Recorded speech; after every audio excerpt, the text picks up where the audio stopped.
This is the Gozney Tread. Does portability play out over usability? I bought this one the first day it was available so I could test just that. The Gozney Tread is made to be super portable and weighs just under 30 pounds, which contrasts with the Gozney Dome, which weighs closer to 130 pounds. It has two handles on the top and can be carried with one hand if you need to. The trade-off is that instead of having a 16-inch stone, you can only cook 12-inch pizzas. This stone is about 12 inches from side to side. But in practice, I wouldn't make a full 12-inch pizza because you need a little bit of wiggle room. If you do the full 12 inches, you're going to be banging up against the sides. When you're rotating that pizza around, unless you're really good and know exactly what you're doing, you're going to wish it was a little bit smaller. For me, that meant I was making a lot of personal 10 and 11-inch pizzas in the Gozney Tread. And I've cooked over a dozen pizzas in this thing already, and that was really the only hang-up. Because baking pizza in the Gozney Tread is actually pretty easy to do. I haven't had a lot of experience cooking at high temperatures, close to 700-800 degrees, that are necessary for Neapolitan-style pizza. I was pretty nervous that in the Gozney Tread I would end up burning it. But I shouldn't have been as concerned because the height of the dome means that the fire is a little bit farther away from the surface of the pizza, so you're less likely to burn up your toppings, and that is absolutely critical. So really, I only lit one of my pizzas on fire, and that's because I tried to lift it up near the top of the dome to crisp up those toppings. I should have just left it right where it was or pulled it farther up towards the front. Out of all those pizzas, at least 11 of them came out just the way that I wanted. And looking at the portability, Gozney had a marketing claim that you could turn this pizza oven off and then 20 minutes later be ready to put it in your car to drive away. And that seemed just a little bit too good to be true, so I pulled out my data logger, which has some probes that can read up to 850 degrees Fahrenheit, and I put one underneath the Gozney Tread, and the other one I put about 1/4 inch above the stone.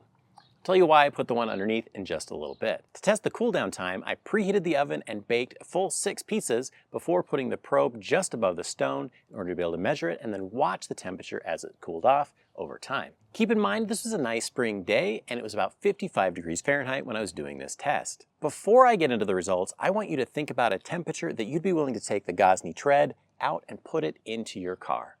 Do you have that number yet? After 20 minutes, that probe measured 260 degrees Fahrenheit.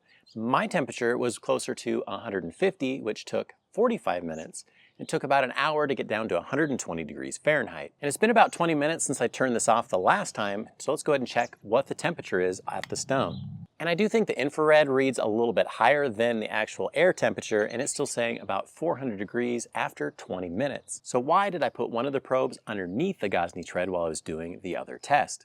Well, I wanted to see how hot it got underneath because that would tell me what kind of surfaces I could put the Gozney Tread on when I'm using it. And even after running it for about an hour, it only reached 20 degrees over ambient. Now keep in mind, this is a Weber Performer with a metal table, and that is really the best case.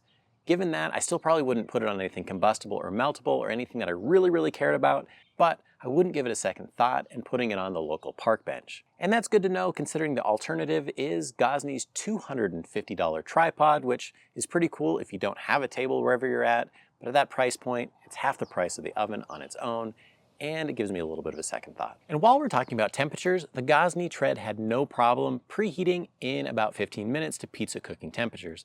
Although Gozney recommends you let it go for a little bit longer so that way the stone and everything else gets heat soaked. So setting this to high was way too hot for a lot of the pizzas that I wanted to cook, so I turned it down to medium and it measured about 800 degrees Fahrenheit with the infrared thermometer right there at the stone. I also wanted to test how low the temperature it could maintain, so I started with a cold oven and then set it to low and let it warm up, and it hovered right at about 550 degrees Fahrenheit, which is a great temperature for searing some vegetables and some steak. And speaking of steak, I wanted to cook one in the Gozney as well, so I preheated the oven like I normally would and then took my cast iron pan and I put it inside to preheat for a few minutes. When I took it out, it was looking pretty hot, so I turned it down all the way down to low before adding some beef tallow into the cast iron pan and then putting those steaks in. I put all that back into the Gozney Tread and then flipped it every couple of minutes until it got the sear that I wanted. While those were resting, I took some asparagus and I threw them in that same beef fat and then put it inside of the Gozney until it was cooked the way I wanted as well. And this is how it turned out. Now you'll notice that I'm not showing you the inside of the steak because I ended up overcooking it. For next time, I'll remember that and I'll turn up the fire and get a better sear before cooking the insides. My family really likes Indian food and naan goes with that perfectly, and so I wanted to try that in the Gozney Tread as well. We used our normal recipe that we use either in the oven or cooking in a pan. When I put it in there, that's when I ran into my first trouble. that bread poofed up so high that it was impossible for me to flip it around, and it became bigger than the opening of the Gozney. That's one trade-off for the portability to have the smaller size, so I probably won't do that one again, but it would work just fine in one of the bigger ovens from Gozney. One of the things I really appreciate about the Gozney Tread is that the stone is replaceable. So if I'm going to use this the way that I want to, I may take it to the park around town, I may go to a friend's house, may take it on a road trip several hours away, and if I'm not super careful, I may end up banging this on something and cracking the stone. And it's nice to know that if that happens, it's not going to completely total the Gozney. I can remove these screws right over here in the front and then pull out the stone and replace it with a new one. And for a portable grill, that feature is absolutely essential. The other feature that I like is that the gas hose is detachable, and they also have a rack on the back so that way you can tie it up. That makes it a lot more convenient when you're transporting it because you don't have it dangling around when you're trying to carry it to and from the car or wherever you're going. That said, the one thing that surprised me about the Gozney Tread is that it has a heat capacity of 12,500 BTUs, which is well within the range of a lot of other portable grills. The difference is most portable grills use 1-pound disposable cylinders, but the Gozney Tread will only hook up to the larger tanks that would be connected to your larger gas grill in your backyard.